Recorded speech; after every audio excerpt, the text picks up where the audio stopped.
Good afternoon, Internet. I hope you're having a great day. We had a little bit of a cold spell here, but it's warmed back up into the 80s today. A little bit breezy, as you can tell by the wind chime in the background. Um, so I thought I'd better get back on the story so we can finish this book, right? Gotta finish the book. So, where did we leave off? Did I put a bookmark in there? I did put a bookmark. Do you use bookmarks? Or do you fold the page? Do you fold the corner? Some people drives them crazy because it ruins the book. Bookmarks are good. Alrighty. Oh yeah, something about a cat and a mouse. Well, let's go find out. We cannot be far from the road of yellow brick now, remarked the Scarecrow as he stood beside the girl, for we have come nearly as far as the river carried us away. The Tin Man was about to reply when he heard a low growl, and turning his head, which worked beautifully on hinges, he saw a strange beast come bounding over the grass towards them. It was indeed a great yellow wildcat, and the woodman thought it must be chasing something, for its ears were lying close to its head, and its mouth was wide open, showing 2 rows of ugly teeth, while its red eyes glowed like balls of fire. As it came nearer, the Tin Woodman saw that running before the beast was a little gray field mouse, and although he had no heart, he knew it was wrong for the wildcat to try to kill such a pretty, harmless creature. So the woodman raised his axe, and as the wildcat ran by, he gave it a quick blow that cut the beast's head clean off from its body, and it rolled over to his feet in 2 pieces. The field mouse, now that it was freed from its enemy, stopped short, and coming slowly up to the woodman, it said in a squeaky little voice, "Oh, thank you ever so much for saving my life." "Do not speak of it, I beg of you," replied the woodman. "I have no heart, so I am careful to help all those who may need a friend, even if it happens to be only a mouse." "Only a mouse?" cried the little animal indignantly. "Why, I am a queen, the queen of all the field mice." "Oh, indeed," said the woodman, making a bow. "Therefore you have done a great deed, as well as a brave one, in saving my life," added the queen. At that very moment several mice were seen running up as fast as their little legs could carry them, and when they saw their queen they exclaimed, "Oh, your Majesty, we thought you would be killed. How did you manage to escape the great wildcat?" And they all bowed so low that the little queen thought they almost stood upon their heads. "This funny Tin Man," she answered, "killed the wildcat and saved my life. So hereafter you must all serve him and obey his slightest wish." "We will!" cried all the mice in a shrill chorus. And then they scampered in all directions, for Toto had awakened from his sleep, and seeing all these mice around him, he gave one bark of delight and jumped right into the middle of the group. Toto had always loved to chase mice, even when he lived in Kansas, and he saw no harm in it. But the Tin Woodman caught the dog in his arms and held him tight. When he called to the mice, come back, Toto shall not hurt you." At this, the queen of the mice stuck her head out from a clump of grass and asked in a timid voice, "Are you sure he will not bite us?" "I will not let him," said the woodman, "so do not be afraid." One by one the mice came creeping back, and Toto did not bark again, although he tried to get out of the woodsman's arms, and would have bitten him had he not known very well he was made of tin. Finally, one of the biggest mice spoke. "Is there anything we can do," it asked, "to repay you for saving the life of our queen?" "Nothing that I know of," answered the woodman, but the scarecrow, who had been trying to think, but could not because his head was stuffed with straw, said quickly, "Oh, yes, you can save our friend, the cowardly lion, who is asleep in the poppy bed." "A lion!" cried the little queen. "Why, he would eat us all up." "Oh, no," declared the scarecrow. "This lion is a coward." "Really?" asked the mouse. "He says so himself," answered the scarecrow, "and he would never hurt anyone who is our friend. If you will help us to save him, I promise that he shall treat you all with kindness." "Very well," said the queen. "We will trust you. But what shall we do?" "Are there many of these mice which call you queen and are willing to obey you?" "Oh, yes, there are thousands," she replied. "Then send for them all to come here as soon as possible, and let each one bring a long piece of string." The queen turned to the mice that attended her and told them to go at once and get all her people. As soon as they heard her orders, they ran away in every direction as fast as possible. "Now," said the scarecrow to the Tin Woodman, "you must go to those trees by the riverside and make a truck that will carry the lion." So the woodman went at once to the trees and began to work, and soon he made a truck out of the limbs of trees, from which he chopped away all the leaves and branches. He fastened it together with wooden pegs and made the four wheels out of short pieces of a big tree trunk. So fast and so well did he work that by the time the mice began to arrive, the truck was all ready for them. They came from all directions, and there were thousands of them, big mice and little mice and middle-sized mice, and each one brought a piece of string in his mouth. It was about this time that Dorothy woke from her long sleep and opened her eyes. She was greatly astonished to find herself lying upon the grass with thousands of mice standing around and looking at her timidly. But the scarecrow told her about everything, and turning to the dignified little mouse, he said, "Permit me to introduce you to Her Majesty, the Queen."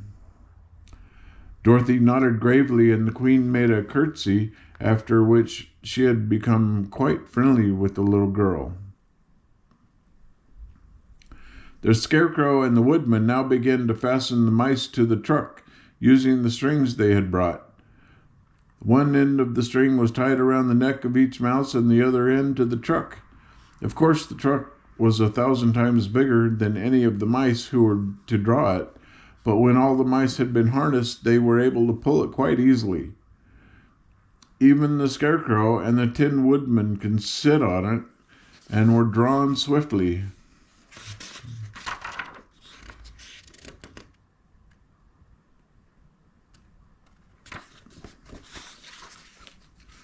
By the queer little horses to the place where the lion lay asleep.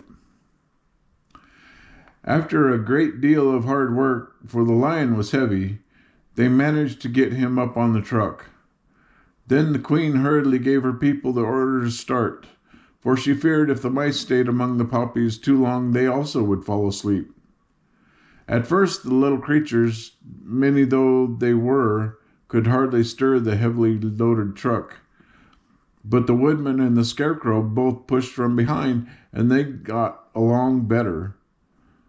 Soon they rolled the lion out of the poppy bed to the green fields, where he could breathe the sweet, fresh air again instead of the poisonous scent of the flowers.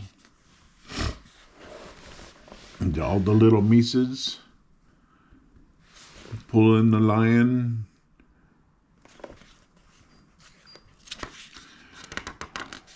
Dorothy came to meet them and thanked the little mice warmly for saving her companion from death.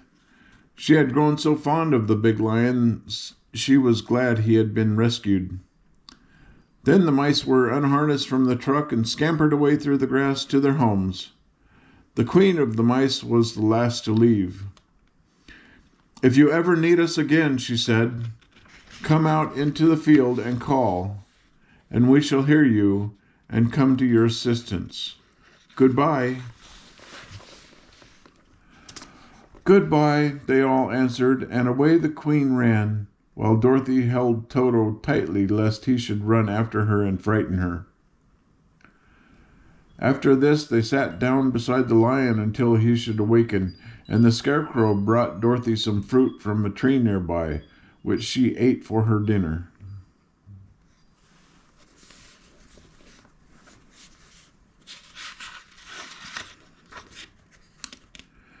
It was some time before the cowardly lion awakened, for he had lain among the poppies for a long while, breathing in their deadly fragrance. But when he did open his eyes and roll off the truck, he was very glad to find himself still alive. "I ran as fast as I could," he said, sitting down and yawning, "but the flowers were too strong for me. How did you get me out?"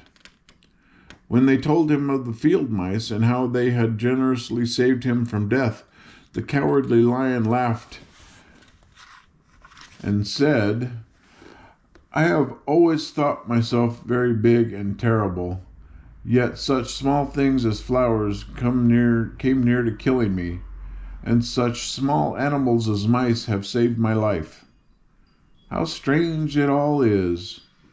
But comrades, what shall we do now?" "We must journey on until we find the road of yellow brick again," said Dorothy, "and then we can keep on to the Emerald City." Soon, the lion being fully refreshed and feeling quite himself again, they all started up upon the journey, greatly enjoying the walk through the soft, fresh grass, and it was not long before they reached the road of yellow brick and turned again toward the Emerald City where the great Oz dwelt.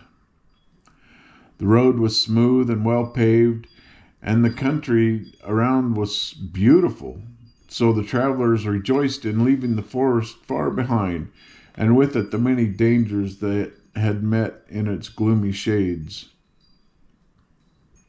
Once more they could see fences built beside the road, but these were painted green, and when they came to a small house in which a farmer evidently lived, that also was painted green.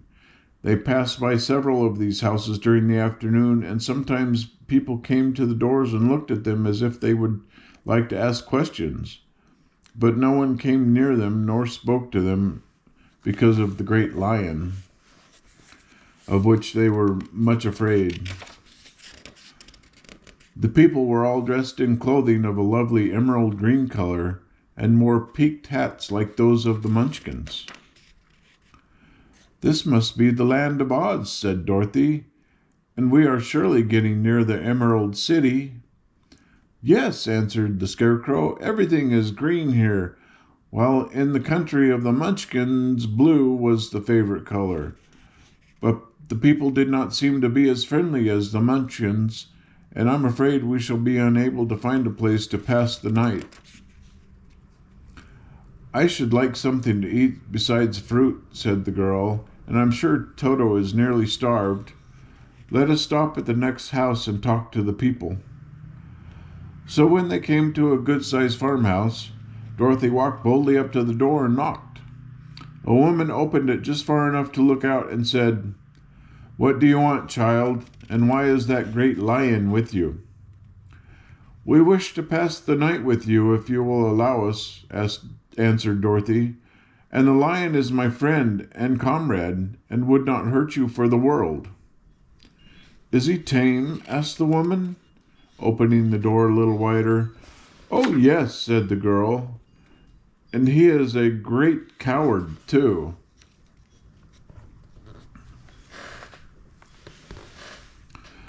"So that he will be more afraid of you than you are of him." "Well," said the woman, after thinking it over and taking another peep at the lion, "if that is the case, you may come in, and I will give you some supper and a place to sleep." So they all entered the house where there were besides the woman, 2 children and a man. The man had hurt his leg and was lying on the couch in a corner. They seemed greatly surprised to see so strange a company, and while the woman was busy laying the table, the man asked, "Where are you all going?" "To the Emerald City," said Dorothy, "to see the great Oz." "Oh, indeed!" exclaimed the man. "Are you sure that Oz will see you?" "Why not?" she replied. "Why, it is said that he never lets anyone come into his presence. I have been to the Emerald City many times, and it is a beautiful and wonderful place. But I have never been permitted to see the great Oz, nor do I know of any living person who has seen him."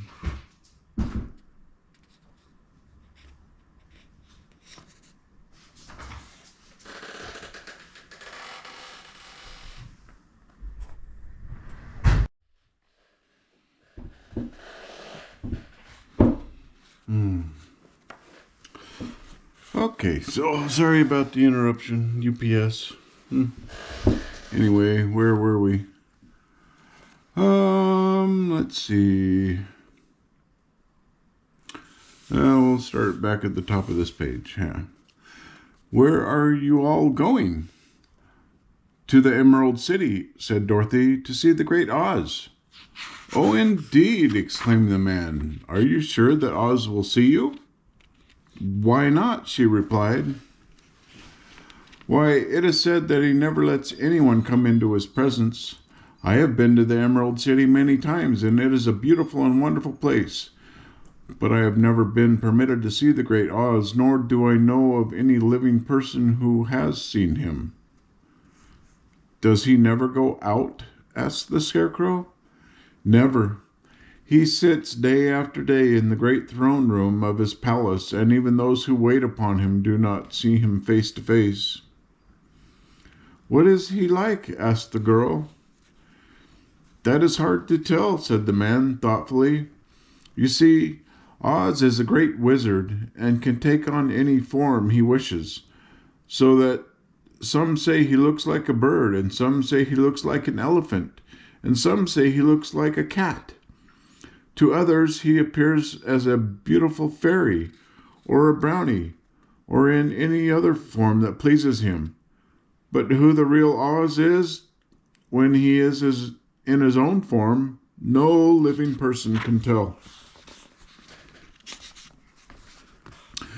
"That is very strange," said Dorothy, "but we must try, in some way, to see him, or we shall have made our journey for nothing." "Why do you wish to see the terrible Oz?" asked the man. "I want him to give me some brains," said the Scarecrow eagerly. "Oh, Oz could do that easily enough," declared the man. "He has more brains than he needs." "And I want him to give me a heart," said the Tin Woodman. "That will not trouble him," continued the man, "for Oz has a large collection of hearts, of all sizes and shapes." "And I want him to give me courage," said the Cowardly Lion.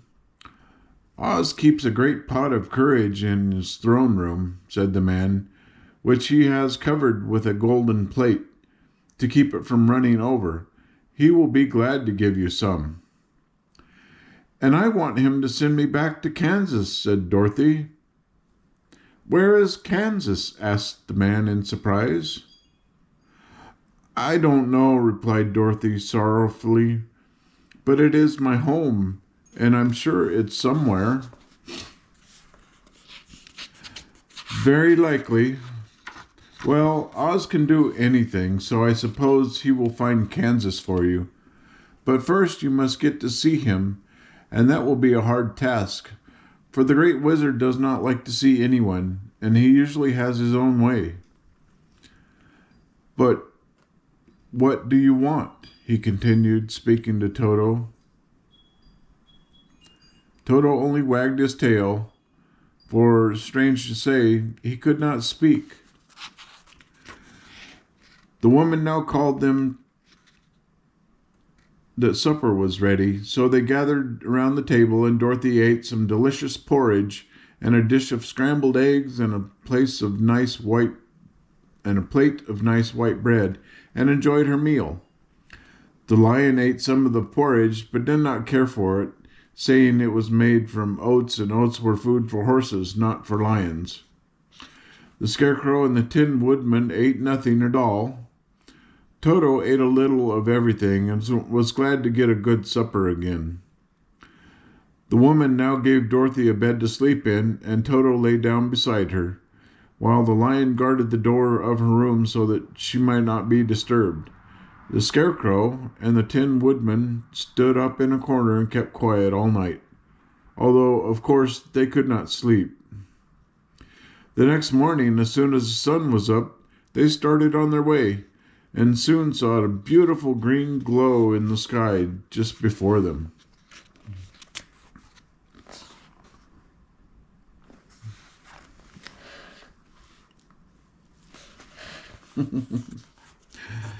"That must be the Emerald City," said Dorothy. As they walked on, the green glow became brighter and brighter, and it seemed that at last they were nearing the end of their travels. Yet it was afternoon before they came to the great wall that surrounded the city. It was high and thick and a bright green color. In front of them, at the end of the road of yellow brick, was a big gate, all studded with emeralds that glittered so in the sun that even the painted eyes of the Scarecrow were dazzled by their brilliancy. There was a bell beside the gate, and Dorothy pushed the button and heard a silvery tinkle sound within. Then the big gate swung slowly open, and they all passed through and found themselves in a high arched room, the walls of which glistened with countless emeralds. Before them stood a little man about the same size as the Munchkins. He was clothed in all green from his head to his feet, and even his skin was of a greenish tint. At his side was a large green box. When he saw Dorothy and her companions, the man asked, "What do you wish in the Emerald City?" "We came here to see the Great Oz," said Dorothy. The man was so surprised at this answer that he sat down to think it over. "It has been many years since anyone asked me to see Oz," he said, shaking his head in perplexity. "He is powerful and terrible, and if you come on an idle or foolish errand to bother the wise reflections of the great wizard, he might be angry and destroy you all in an instant." "But it is not a foolish errand, nor an idle one," replied the Scarecrow. "It is important, and we have been told Oz is a good wizard." "So he is," said the Green Man, "and he rules the Emerald City wisely and well. But to those who are not honest, or who approach him from curiosity, he is most terrible, and few have ever dared to ask to see his face. I am the guardian of the gates, and since you demand to see the great Oz, I must take you to his palace. But first you must put on these spectacles." "Why?" asked Dorothy. "Because if you do not wear spectacles, the brightness and glory of the Emerald City will blind you. Even those who live in the city must wear spectacles night and day.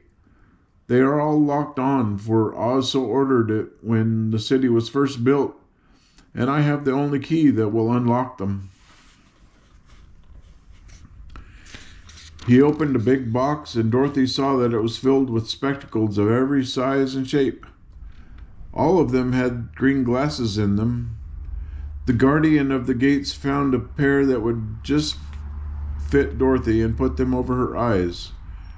There were 2 golden bands fastened to them that passed around the back of their head, where they were locked together by a little key that was at the end of the chain the guardian of the gates wore around his neck. When they were on, Dorothy could not take them off had she wished, but of course she did not want to be blinded by the glare of the Emerald City, so she said nothing. Then the Green Man fitted spectacles for the Scarecrow and the Tin Woodman and the Lion, and even on little Toto, and all were locked fast with the key. Then the guardian of the gates put on his own glasses and told them he was ready to show them to the palace. Taking a big golden key from a peg on the wall, he opened another gate, and they all followed him through the portal into the streets of the Emerald City. The Emerald City. Okay.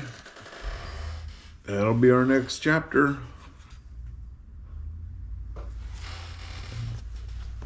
Hope you have a good night. Sweet dreams. Don't let the bed bugs bite.